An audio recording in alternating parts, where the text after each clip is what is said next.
instructing this class, it's always a different energy every day, but most of the time it's just 50 minutes of pure fun, pure exhilarating energy. We're yelling, we're screaming, we're sweating. Of course, things are a little different now, but it's always been a great time. It's literally just energy and high fun. BLOCK21 is a cardio dance class. So think about your favorite night out, your favorite dance floor, 1 in the morning, shaking your booty with your friends. That is exactly what we do here. We opened the studio August of 2019. I think it was March 14th we were notified that we had to close our doors. And up until that point, every dollar coming through our business was live in-person classes. For better or worse, being a small business, we can pivot quickly. I think that very day that we were notified that we had to close, within 5 hours we had our first live stream class. Initially, we started streaming all of our classes for free. We sort of saw this as a national crisis that we were in together, and this was our contribution to our community and to society as a whole, so we streamed free classes for about 100 days. 3, 2,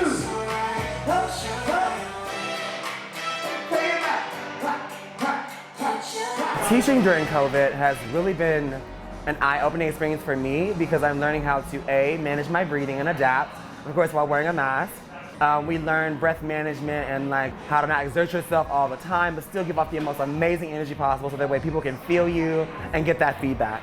So teaching during the pandemic definitely took a little bit of adjustment because usually you're getting your energy from having 30 people smiling in this room together, and then we went down to just being alone in this room, and you need to have that same energy.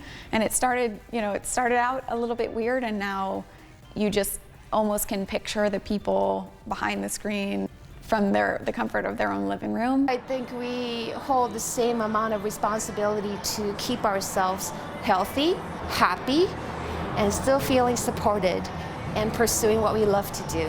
It's been a learning process for me to find a balance in between these two. And I think there is a sense of being careful and also a sense of taking care of myself that's a totally different level of self-awareness. Every patron that walks in the door, we take their temperature just to make sure that they are safe and not over the temperature standard. And of course, we ask them to keep their mask on above their nose and under their chin at all times. We have only 5 people in the studio, so we're socially distanced. We have dots on the floor, so we ask them to stay within the realm of that dot just to make sure you're not getting too close to people. And other than that, washing your hands constantly. And of course, if you feel ill, just don't come to class. We're sanitizing every surface in between all the classes. We're sanitizing the floor, any touch surfaces, the bathrooms, so you can be just reassured that when you come into the studio that it's very clean. I'm just continually floored by how supportive people are and how much people have rallied together to make sure that we get through this pandemic together. I honestly feel that dance is movement and healing for the soul, whether it be art, like for artistic purposes or intention, or whether it's cardio fitness or aerobic. I think that exuding energy and really just like releasing almost like a personal catharsis or a purge is always so essential because these are hard times. The election, the Black Lives Matter movement, all the things that we're going through, we're still constantly living in them, so you need some outlet. So I think that my job as an artist, as an instructor, as a dancer is just to provide that for people, and that's how I live. I dance to give off my energy. All I have to say is stay safe, have fun, keep dancing, keep moving, keep energy, keep hope. Woo!